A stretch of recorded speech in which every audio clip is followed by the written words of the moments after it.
Do you think that the very fact that you have a military government at the moment in Pakistan would influence the courts, must influence them? No, we can't. As I said before you, that although this is supposed to be a military government, but we have not abrogated the Constitution. The Constitution is still in, technically speaking, held in abeyance, but we are following it to assume that just because there happened to be a martial law, the military government can or will influence the court is totally wrong. They are independent, and we respect their freedom.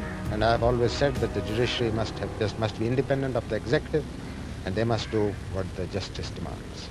Have you discussed the case with, say, the Supreme Justice? Or? No, sir. It's up to the judges to decide the court. I've read the verdict, yes. But you've not in any way advised, counselled, discussed? It's not done. If it can be done in England, well, I don't know. It's certainly not done here.